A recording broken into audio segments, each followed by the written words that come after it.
নবীর ঘটনা শুনলেন। আল্লাহ নবী একদিন মসজিদে নববীতে বসা, মসজিদ মধ্যে সমস্ত সাহাবারা এক জায়গায় জমা হয়ে গেল। সমস্ত সাহাবারা মসজিদ ভর্তি লোক, কানায় কানায় মসজিদ লোক হয়ে গেল। নবীজি ঘোষণা দিয়ে বললেন, শোনো যে সমস্ত সাহাবারা আসে নাই, আরেকবার খবর দিয়ে দাও, আগামীকালকে তাদের সকলকে মসজিদে নববীতে জমা হতে বলবে। সমস্ত সাহাবাদেরকে বলা হলো। সমস্ত সাহাবারা এক জায়গায় বসে গেলেন। সমস্ত সাহাবারা যখন বসে গেলেন, বিশ্ব নবী দয়ার নবী হুকুকুল্লাহ আর হুকুকুল ইবাদ সম্পর্কে তিনি বয়ান করছিলেন। বলে হুকুকুল্লাহ সেটা হলো আল্লাহর হক। কেউ যদি মেরে দেয় আল্লাহ ইচ্ছা করলে ক্ষমা করে দিতে পারে, কিন্তু হুকুকুল ইবাদ যতক্ষণ পর্যন্ত বান্দা ক্ষমা না করবে, আল্লাহ ততক্ষণ পর্যন্ত তাকে ক্ষমা করবে না। তুমি যতই নামাজি হও, তাহাজ্জুদ গুজারনেওয়ালা হও, বান্দা যতক্ষণ ক্ষমা না করবে, আল্লাহ ততক্ষণ পর্যন্ত ক্ষমা করবে না। বিশ্ব নবী বললেন, ও সাহাবারা, আজকে হক আদায় করার সময় এসেছে। কেউ যদি আমার উপর তোমাদের হক থাকে, আমি নবী বলি তোমাদেরকে আজকে হক আদায় করে দিব। বলো, কেউ কি আমার উপর তোমাদের কারো হক আছে? মজলিসের ভিতরে একজন সাহাবা বিশ্ব নবীর মাথার উপর দাঁড়িয়ে গেলেন। নবী গো, ইয়া রাসূলুল্লাহ, আমার একটা আপনার উপর হক আছে। নবী গো, আপনি যখন হক আদায় করব বলেছেন, দয়া করে আপনি আমার হকটা আদায় করে দেন গো রাসূল। সাহাবারা অবাক, এই বেটা বলছে কি রে? হ্যাঁ, এই বেটা বলছে কি রে? নবীর কাছে হক আদায় করবো? নবীর হক কি করবো? এ মুসলমান, বিশ্ব নবী বলেন, ও সাহাবা, বলো বলো বলো, কি তুমি আমার কাছে পাবা? কি তুমি জিনিস আমার কাছে তুমি পাবা বলো? দয়ার নবী, মায়ার নবী, বিশ্ব নবী, রাহমাতাল লিল আলামিন, তিনি তো দয়ার হাবিব, রাহমাতাল লিল আলামিন। কি নবী বলুন, কি মানের নবী আমাদের, কি রাসূল আমাদের, কি নবী আমরা পেয়েছি বাবা। কিন্তু আগের জামানার উম্মতরা পর্যন্ত শেষ নবীর জামানার উম্মত হওয়ার জন্য তারা এখন বেকুল হয়েছিল। কিন্তু আমরা এত ভাগ্যবান, আমরা এত ভাগ্যবান, সে জামানার নবীর উম্মত হতে পেরেছি। আল্লাহ কিয়ামতের দিন শেষ জামানার নবী যতক্ষণ পর্যন্ত জান্নাতে না যাবে, ততক্ষণ পর্যন্ত কোন উম্মত যেতে পারবে না। সুবহানাল্লাহ বলুন। আজকে ওই মুসলমান নবীকে চিনে না, রাসূলকে চিনে না, ওই মুসলমান আল্লাহ চিনে না, কোরআন চিনে না, নবীকে চিনে না, নবীর সুন্নতকে চিনে না। আজকে মুসলমান গো, আজ এই জন্য আল্লাহ আমাদের উপর নারাজ হয়ে গেছে। আজ আমরা আল্লাহর কাছে হাত তুলে দোয়া করি, কিন্তু আল্লাহ আমাদের দোয়াকে মঞ্জুর করে না, কবুল করে না। কেন বাবা? আজকে দুনিয়ার সব কিছু আমরা করি, কিন্তু আল্লাহ নবীর সুন্নত আমরা আদায় করতে পারি না। মুসলমান, আজকে মুসলমানের ঘরে সন্তান রাসূল ছিল না, নবী ছিল না, এটা তো বড় ভাবছি কপাল পোড়া ছাড়া আর কিছু হতে পারে না। যদি বলে আমি নবীর নাম জানি না, রাসূলের নাম জানি না, এটা কপাল পোড়া ছাড়া কেউ হতে পারে না। যে নবীর জন্য আজকে দুনিয়া পেলাম, যে নবীর জন্য দিন পেলাম, যে নবীর জন্য কোরআন পেলাম, যে নবীর জন্য দুনিয়ার জমিন পেলাম, যে নবীর জন্য মসজিদ মাদ্রাসা মারকাত খানকা পেলাম, যে নবীর জন্য আপনার নামাজ পেলাম, রোজা পেলাম, যে নবীর জন্য টুপি পেলাম, সব পেলাম বাবা। অথচ সেই নবীকে আজকে আমরা অনেকেই চিনি না, অনেকে নাম জানি না। নবী বিশ্ব নবীর ঘটনা শুনলে আজ মুসলমান এই দিনের জন্য নবী রক্ত দিয়েছে, বিবিদেরকে সাহাবারা বিবিকে বিবাহ করেছে, সন্তানকে এতিম করে দিয়েছে। আল্লাহ নবী উহুদের যুদ্ধে মার খেয়েছে, খন্দকের যুদ্ধে মার খেয়েছে, এবং বদরের প্রান্তে তিনি দান্দার মোবারক শহীদ করেছে। এমনকি তাইফের ময়দানে পর্যন্ত তার দিনার রক্ত ঝরেছে। হে মুসলমান, আজকে তিনার বদলায় আপনার দিন পেয়েছি, ইসলাম পেয়েছি। সেই নবীকে যদি কেউ না চেনে, সে নবীর নাম যদি না জানে, এর মতো হতভাগা কপাল পোড়ার কেউ হতে পারে না। তাই প্রতিটি মুসলমানের জন্য নবীর নাম শেখা হলো ফরজ। প্রতিটি মুসলমানের জন্য শেখা হলো ফরজ, কিন্তু মুসলমান অনেকেই কলমা জানে না। লা ইলাহা ইল্লাল্লাহ মুহাম্মাদুর রাসূলুল্লাহ সাল্লাল্লাহু আলাইহি ওয়াসাল্লাম, এই কলমাটা অনেক মুসলমান বলতে পারে না। ও যুবক, ও বাবুজি ভাইরা, এ দুনিয়া নয়, নিঃশ্বাসের বিশ্বাস না, কখন কোন টাইমে চলে যাবা, এখনো সময় আছে। এসো দিন শিখি, এসো নবীর নাম শিখি, এসো কলমা শিখি, এসো কোরআনকে আমরা শিখে নি।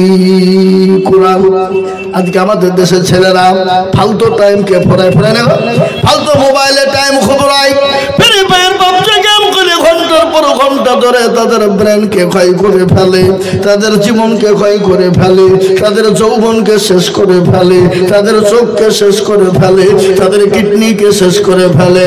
ও যুবক, এই মোবাইলের মধ্যে কোরআন রয়েছে রে যুবক, কোরআন পড়ো, দুনিয়া জমিনে জীবনটাকে উৎসর্গ করো, জীবনটাকে উৎফুল্ল করো, নিজের জীবনটাকে সুন্দর করে গড়ো। খালি দুনিয়াই না, ও যুবক, পরকালও তোমার জন্য সুখময় হয়ে যাবে, কবরটাও তোমার জন্য সুখময় হয়ে যাবে। আল্লাহর নবী, বিশ্ব নবী জনাবে মুহাম্মদুর রাসূলুল্লাহ বলে গেছেন, কবর বড় কঠিন। আমার উম্মতি যদি তারা জানতো, জীবনেও কোনোদিন অন্যায় করতো না, জীবনে কোনোদিন চিতারি করতো না, কোনোদিন তারা বেনামাজি হতো না, বেঈমানদার তারা হতো না, মানুষের হক নষ্ট করে দিত না, মানুষের হক চুরি করে জুলুম করে অত্যাচার করে মারামারি করে তারা লুটপাট করে খেত না। মুসলমান দরদি, তাই আজ আমি আপনাদেরকে শোনাই বাবারে, আল্লাহওয়ালা কবর দিকে যদি বাঁচতে হয়, আসো আমরা কোরআনকে আঁকড়ে ধরি, এসো নবীর দিনকে আঁকড়ে ধরি, ইসলামকে আঁকড়ে ধরি। হে মুসলমান, এই মজলিসের ভিতর থেকে আজকে শপথ করে না, হুজুর আমি যা অন্যায় ত্রুটি করেছি, যত রকমের ভুল করেছি, আল্লাহ তো বড় দয়াবান। আল্লাহ বলেছে, বান্দা যদি পাহাড় সমতুল্য গুনাহ করে আর একটা বার যদি বলে আইয়ুহাল্লাযীনা আমানু তুবু ইলাল্লাহি তাওবাতান নাসুহা, একবার যদি বান্দা তওবা নাসুহা করে, আল্লাহ বলে, বান্দা আমার কাছে তওবায়ে নাসুহা করে ফেলে চোখের এক ফোঁটা পানিকে তুমি ফেলে দিতে দেরি, আমি আল্লাহ তোমার জীবনের সমস্ত গুনাহকে সেকেন্ডের মধ্যে ক্ষমা করে দিয়ে আমি তোমাকে নিষ্পাপ নিষ্কলঙ্ক করে দিই। জোরে বলুন সুবহানাল্লাহ, জোরে বলুন সুবহানাল্লাহ। আজকে নিয়াত করুন, এই সামনে রমজান মাস আসছে, 5 ওয়াক্ত নামাজ পড়বো, কোরআন চেষ্টা করবো পড়ার, এবং তাসবিহ জিকির করব বেশি করে। এ মুসলমান শুনালেন, রোজের মালিককে একটু চিলিয়ে বলুন, রোজের মালিককে, রোজের মালিক আল্লাহ। আপনি 1000 ইনকাম করবেন, বড় মাছ কিনে নিয়ে আসবেন, 5 কেজি ওজনের মাছ কিনে আনবেন, খাসির মাংস কিনে আনবেন, গরুর মাংস কিনে আনবেন, বাড়িতে এসে বলবেন আনন্দ করে খাবো, সুন্দর করে রান্না করে খাবারটা আপনার সামনে হাজির। আল্লাহ বলছে, বান্দা তোর খাবার খেতে দিব না, তোর খাবার তুই খেতে পারবি না। আল্লাহ যদি চায় আপনার খাবারটা ওইখানেই পড়ে থাকবে, আপনার মুখ পর্যন্ত আসবে না। জোরে বলুন ঠিক কিনা, জোরে বলুন। এ বাবা, রোজের মালিককে জোরে বলুন, রোজের মালিককে, রোজের মালিক হলো আল্লাহ। তাই আল্লাহর উপর ভরসা রেখে আসুন আল্লাহর কোরআনের উপর আমরা জোর দিই। আর আল্লাহর কোরআনের উপর যখনই জোর দিব, ওটা পৃথিবীটা মুসলমানদের হাতের তলায় চলে আসবে। আজকে গোটা পৃথিবীর বেঈমানরা এটাই চাইছে যে মুসলমানদের কাছ থেকে যেন কোনো প্রকারে কোরআনকে মিটিয়ে দিতে হবে, কোরআন ছোঁয়া যাবে না। কেন? ওটাই হলো মুসলমানদের মেন গাইড বুক।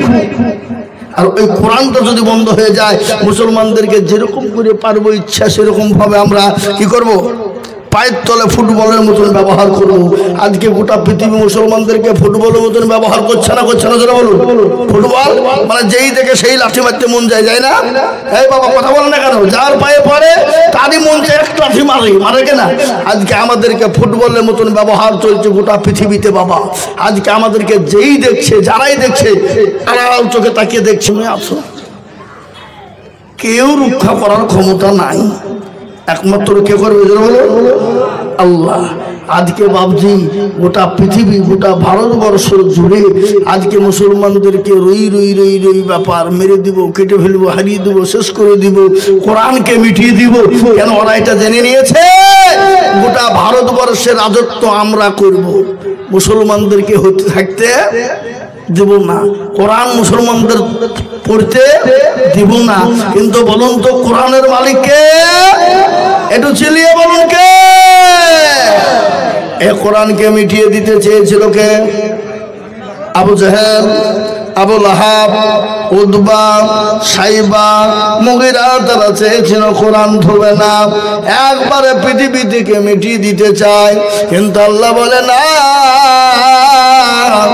এ কোরআন কিয়ামত পর্যন্ত থাকবে, পৃথিবীর কোনো বেঈমানের ক্ষমতা নাই এ কোরআনকে দুনিয়া থেকে মিটিয়ে দিতে পারবে। আল্লাহ নিজে বলেন, ইন্না নাহনু নাযালনা যিকরা ওয়া ইন্না লাহু লাহাফিজুন। হে মুসলমান দরদিগ, পৃথিবীর এমন কিছু নাই যে কোরআনের মধ্যে নাই। ও মুসলমান দরদি, পৃথিবীর মধ্যে এমন কোনো নাই, এমন কিছু নাই যে কোরআনে পাওয়া যাবে না। প্রত্যেকটা জিনিস আপনি কোরআনের মধ্যে পেয়ে যাবেন। যাবেন কিনা করে বলো। কোরআনকে গোটা পৃথিবীর বেঈমান, ইহুদি, নাসারা, খ্রিস্টান, জৈন, বুদ্ধ, ডঙ্গল, মুচি, মেথর, বাগদি সমস্ত জাতি চাইছে ইসলামকে মিটিয়ে দিবে, কোরআনকে মিটিয়ে দিবে। কিন্তু আমি বলবো গোটা পৃথিবী যদি একদিকে হয়ে যায়, আল্লাহর কোরআনকে শেষ করা যাবে না। একবার হাতটা উঁচু করে দিয়ে বলুন ইনশাআল্লাহ। নামান অনেকে হাত তুলে নাই, ওরা মনে করছে তুললে বিপদ হয়ে যাবে। না রে বাবা না, যারা হাতটা তুলে দিলে জিতে গেল। কাল কিয়ামতের দিন আল্লাহ এই কোরআনের কথা শোনালেন। আমি আপনাদেরকে গল্প বলি না, এই কোরআন বলে দিয়েছেন কাল কিয়ামতের দিন কোরআন বলবে, আল ইয়াউমা নাখতিমু আলা আফওয়াহিহিম ওয়া তুকাল্লিমুনা আইদিহিম ওয়া তাশহাদু আরজুলুহুম বিমা কানু ইয়াকসিবুন। কিয়ামতের দিনে সাক্ষী দিয়ে দেবে, হাতকে জিজ্ঞাসা করে বলবে তোকে কোন কাজে ব্যয় করেছিল? হাত বলবে মাবুদ গো, ওই মাদ্রাসা জলসা বক্তা জিজুল বলেছিল কোরআনের প্রেমিক কারা, দিনের প্রেমিক কারা, হাতটা তুলো তারা। এই হাতটা তোলার কারণে জাহান্নামটা খারাপ হয়ে যাবে। আরে কোরআন আপনাকে পরকালে সাক্ষী দিয়ে আপনার জন্য জান্নাত নিয়ে চলে যাবে। এই কোরআন আপনার জন্য কবরে ঢাল স্বরূপ ব্যবহার করবে। সেই কোরআনকে জিন্দা করা হয় এই মাবুদপুর মাদ্রাসা। আজকে অনেক ছেলেদের মাদ্রাসা আছে, আজকে মেয়েদের মাদ্রাসা। এই মাবুদপুর মাদ্রাসায় কোরআনে 2 জন হাফেজ হয়ে গেল, 2 জন মহিলাকে পাগড়ি পরানো হলো। আজ আমি আপনাদেরকে বলবো, মেয়েরা যদি হাফেজা আলেমা হয়ে যায়, তাদের ঘরে সন্তান গোলা আলেমা হাফেজা হয়ে যাবে।